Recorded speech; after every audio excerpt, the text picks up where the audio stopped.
everyone, welcome by our case Polyface. Polyface is a multi-generational farm.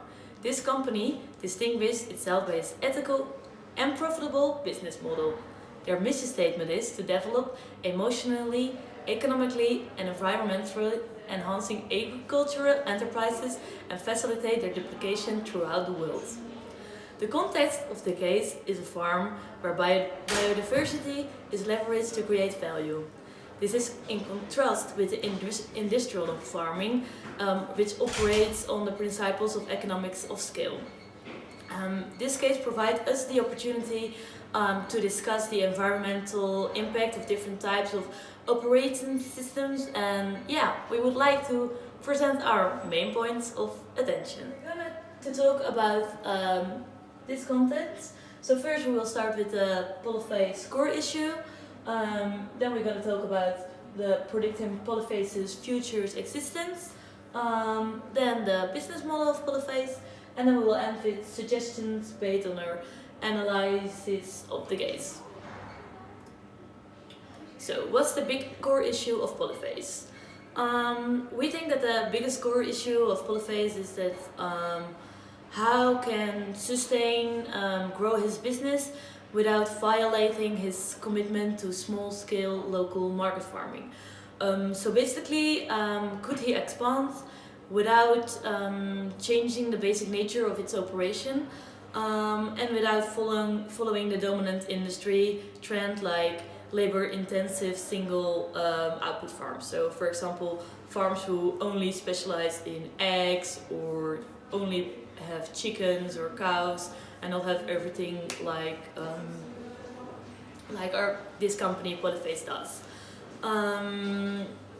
Yes, so in conclusion, actually, how can he better utilize his existing resources on the farm to produce more outputs? We are going to talk about Polyface's future. Will the company exist in 5 years? Yes, in our eyes we think so, because of the following reasons. Innovative problem-solving system, he is constantly finding solutions for every problems they have. Low infrastructure spending, Metropolitan Buying Club, which supports the distribution of Polyface's products and increases their consumer market. Super efficient and unique way of working. Dynamic paddock creation and grazing schedule. Few capital-intensive equipment and multi-purpose infrastructure use. Therefore, very low infrastructure cost per annual sales. Competitive advantage. They are unique in the way they are because of his local market farming. Less waste than large commercial cooperations. Chicken internal organs were used as a fertilizer. Sells directly to consumers, which build relationships. The company invests in education. He gives in-depth 12-month apprenticeship programs, which result in better efficiency and productivity of employees. And less dangerous in comparison to the big industry markets, which lead to a great brand image. He noticed an ever-growing number of visitors. Customers seemed increasingly willing to pay more for local and pastures food. We think that this is in the future will continue. Is it okay? Okay, next up we're gonna talk about if Polyface fails, what should they do next? First of all, we think they should analyze the failure, like find out what the problems were, evaluate, go back to their data, discuss with all the employees and come up with solutions themselves. Next up we think they should identify profitable farms with similar policies like Polyface, and then find out what their strategies are, what are they doing correct, what is Polyface not doing that they are doing. Also we think they could invest potentially in marketing. This would lead to more brand awareness and more consumer loyalty, which would help them greatly. Also we think it's a great chance if they would invest in backup shelter for animals, because in case of bad weather conditions there could be problems there because they just leave them in the field so far. Also, we think they should properly utilize their existing resources. So for example, now 125 cows require 62.5% of the land. So the company could potentially accommodate 75 more cows on that same land, which is not done right now. Also, we think that they could bring in more land for farming use from the 450 acres of woodland that they already own. Next up, we also think that they could encourage interns to buy land for farming and provide them with end-to-end resources, or on a contract basis hire them. Also, we think that with increased interns and numbers of cows from the Polyface, setting up own processing units, unit near major channels will decrease transport costs, and the meat will be freshly delivered, which is also a plus.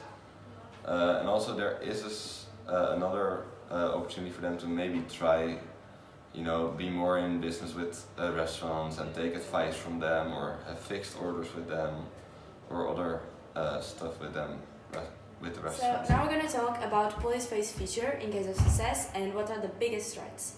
The first one is increasing demand, and this is a problem because right now, as the demand increases for Polyface products, it's hard to keep the current business practice in order to correspond to the needs of the consumers, and Salatin might not be able to continue current business practices, and that's a threat for the company that it's known for its business model.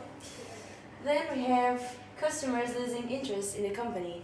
Customers that go to the farm to get the products correspond to about 25% of the sales, and it's been noticeable over the past 10 years that customers are going less directly to the farm, so this can be considered a threat. Then we have safety issues related to diseases breaking out on the farm, and if this happens, it will cost the company so much money, and probably they will have to declare bankruptcy. We have outdated equipment, and equipment that is used, it's cheap and old, and it's vulnerable to unpredictable weather conditions, so that's also a threat. So then we have, of course, weather risks, because most of the farming is done outside, and extreme weather conditions can have severe influences in production yields.